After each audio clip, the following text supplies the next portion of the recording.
guys, this is Dave, and welcome to Superhero Week on Cinefix. So, the guys at Cinefix asked me, would you do a list of your 5 favorite superheroes? And I said, no. You wanna know why? Because I have way more than 5 favorite superheroes. I can't make it. So what I decided to do instead is do a list of my 5 favorite unconventional superheroes. Now what that means is there's a lot of fictional characters out there that are actually superheroes. These are characters that have superpowers, they save the day, they're totally heroes, but because they're not part of like a comic book, they're not necessarily considered heroes. So I'm not doing these in any discernible order. You can decide on the hierarchy of which one's the best, which one's the worst. But the first one I'm going to talk about is Neo from the Matrix. He's a guy who's like a normal guy who gets superpowers once he goes into the Matrix and totally kicks ass. He's like the savior of all humanity. Well, kind of. I mean, the third movie, I'm not really sure what happened. I don't think anybody is. The guy, he knows Kung Fu. He ends up flying. He fights a bunch of Agent Smiths. This guy's got superhero written all over him. He's even got a cool kind of weird leather, slightly S&M type costume.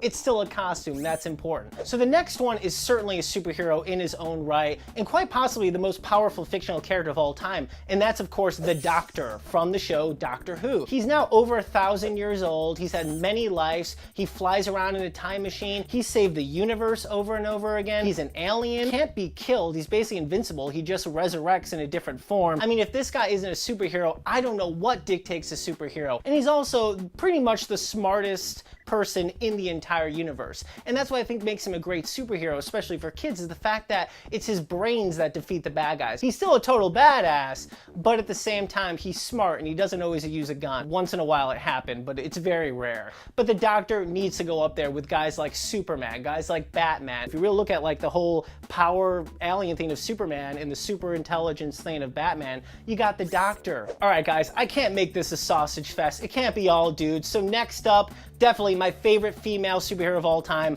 Buffy. This is a great original superhero created by Joss Whedon. The idea of this girl who by all rights looks like she's totally defenseless, this tiny blonde teenager. She has super strength, she's got crazy like gymnastic kung fu skills, and she has saved the earth and humanity time and time again. She also has a cool little group of like, you know, defenders that go around with her that help her out. She's got a witch that helps her out, she's got vampires that help her out. I mean, she's made this awesome team. And not only that, she is, especially as the seasons went on, very real, has very real problems, very Peter Parker-esque problems, where I think some of these superheroes sometimes come off a little more like gods. Buffy has real issues and also has to save the world. But that's what makes Buffy awesome. At the end of the day, she still protects everybody, and she's a total badass. And she does it with fashion, everybody. So the next character is a superhero in his own right. He's more of a literature hero.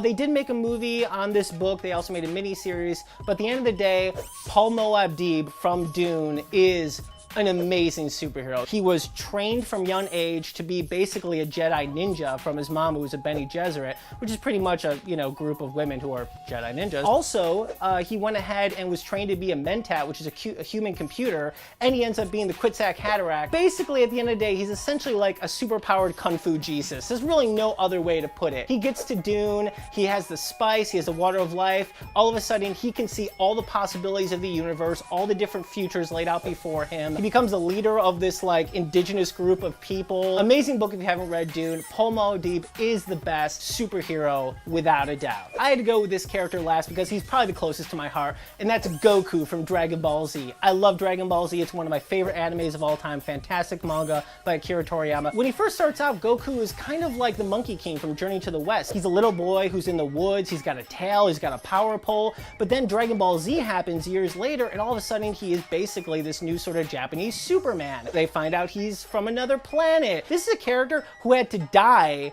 and find the most badass dude in the afterlife to train him so he can become super badass and then be resurrected in order to kick bad guys' asses. Goku really has had pretty much one of the best hero stories of all time. So Goku really is Superman in Dragon Ball Z. And at the end of the day, he's always there to protect the Earth, and he will die and has died twice to protect the Earth. Okay guys, so that's my list of my 5 favorite unconventional superheroes. What's your list? Let us know in the comments down below. So make sure to stick stick around all week on Cinefix for Superhero Week. Homemade Movies is doing the Avengers. I can't freaking wait for that. And also Movie Buzz is doing Catwoman. What to Watch is doing Superhero Superfans. And make sure to check out our new series Bad Days in conjunction with Stan Lee's World of Heroes. Check out the first episode. It's awesome. It's the Joker. It's Batman. Robin Nightwing's in there. It's crazy. You guys have to check it out if you love DC, if you love superheroes, if you love America.